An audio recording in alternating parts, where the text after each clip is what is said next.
L'imam al-Ghazali a rapporté qu'il y avait parmi les gens de Banu Israël, parmi les descendants du prophète Yaqub, un roi qui était injuste, un roi qui commettait des péchés. Un jour, il a ordonné à ses serviteurs, à ses gardes, à ses soldats de ne laisser entrer personne dans son palais. Et alors que lui se reposait et prenait du bon temps dans son palais, ce palais qui était protégé par une armée, ce palais qui était protégé par des gardes, par des serviteurs, ce palais qui avait des remparts, qui avait des murs fortifiés, il a vu une personne se tenir face à lui. Ce roi injuste, quand il l'a vu, il a pris peur. Il s'est adressé à lui en lui disant « Mais qui es-tu? Et qui t'a autorisé à rentrer dans mon palais ?» Cette personne lui a répondu « Celui qui m'a autorisé à entrer, c'est celui à qui appartient cette demeure en réalité. Et moi, je suis celui qu'un portier ne peut empêcher d'entrer, je n'ai besoin de l'autorisation d'aucun roi, et je ne crains ni les sultans, ni les tyrans, et personne ne peut m'échapper. » Quand il a entendu cette réponse, le roi s'est mis à trembler parce qu'il a compris. Il lui a dit « Tu es l'ange de la mort, tu es Azraïl ?»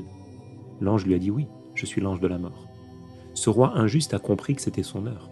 Alors il a dit à l'ange de la mort « Laisse-moi encore un moment, laisse-moi un instant, laisse-moi un moment pour que je puisse me repentir de mes péchés et que je puisse demander le pardon et rendre les biens des gens. C'est bien que j'ai pris sans droit parce que je ne pourrais pas supporter le châtiment. » Alors l'ange lui a dit « Il est trop tard, tes souffles se sont écoulés.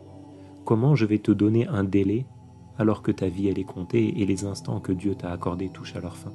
Tu n'as plus de temps. Tu étais dans l'insouciance et ton temps tu l'as gaspillé.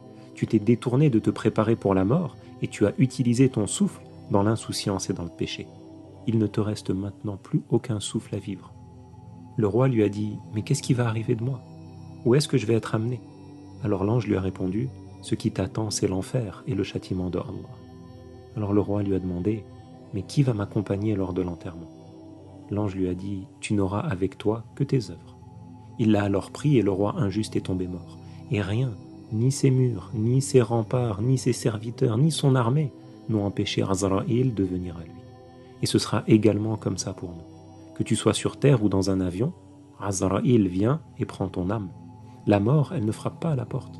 En un instant, la mort, elle nous surprend. Et tu ne peux pas échapper à Azraïl, quoi que tu fasses. Ce bas monde, c'est une demeure d'œuvre pour l'au-delà. Demain, tu auras des comptes à rendre. Cette vie, elle va à sa fin, on va la quitter, on va mourir. Cette vie, ce n'est pas l'au-delà.